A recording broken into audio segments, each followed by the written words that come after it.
In this video, we will learn about division of decimal numbers. So first of all, we will see division of decimal numbers by 10, 100 and 1000. Fine.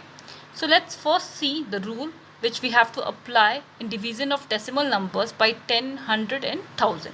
So let's see the rule. So the rule is to divide a decimal number by 10, 100 or 1000. The digits of the number and the quotient. It means the number which we have to divide and the answer which we will get. In that, the digits are going to be same. But the decimal point in the quotient shift to the left by as many places as there are zeros over 1. Fine. Let's explain it with the help of some examples. So here you can see the first example. Here we have to divide 2.38 by 10. It means the dividend is 2.38 and the divisor is 10. In such cases, when the divisor is 10, 100, 1000, 10,000 like that. As I told you about the rule that the decimal number and the quotient, in both the numbers we have the same digits. The only difference is the decimal digit will shift towards left by as many zeros we have in the divisor. So because here we have only one zero in the divisor, so that's why in the decimal number this decimal will shift towards left by one digit. So as I told you, the digits in the dividend as well as the digits in the quotient is going to be same. So that's why here we have 238. Here also we have 238 because we have only one zero. So that's why here we had decimal before 3. But when we will divide it by 10, in quotient this decimal will shift before 2 by one digit. That's why the quotient, it means the answer is going to be 0.238. Let's see the next one. Here we have the dividend 33.1 divided by 10 and the divisor is 10. Again here we have only one zero in the divisor. It means here we have decimal before 1.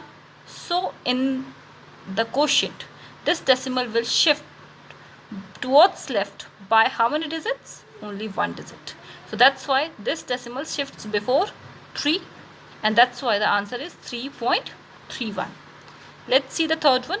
Here the dividend is 2.38 and in divisor we have two zeros. So clearly, according to rule, this decimal will shift towards left by two digits. That's why you can see I had added two zeros because we had no digits over there. So that's why we can add zeros. So I had added the 0 and then previously the decimal was here. I had shifted it two places before. So that's why the quotient is 0.0238. Hope it is clear. Next one. 432.6 divided by 100. Again you can see in divisor we have two zeros.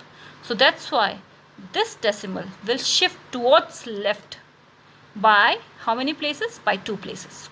So that's why the quotient is going to be 4.326. Previously this decimal was before 6, but after dividing it by 100, this decimal shifts by two places towards left. So that's why the answer is 4.326. Now let's see the next one. Here we have 0.5 divided by 1000, right? In the fifth example. So here the dividend is 0.5 and the divisor is 1000. So we have to check the number of zeros in the divisor.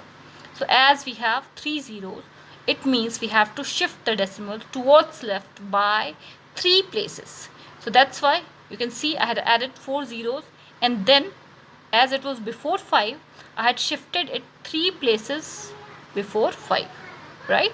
So that's why the quotient is 0.0005. Fine. Let's see the last example.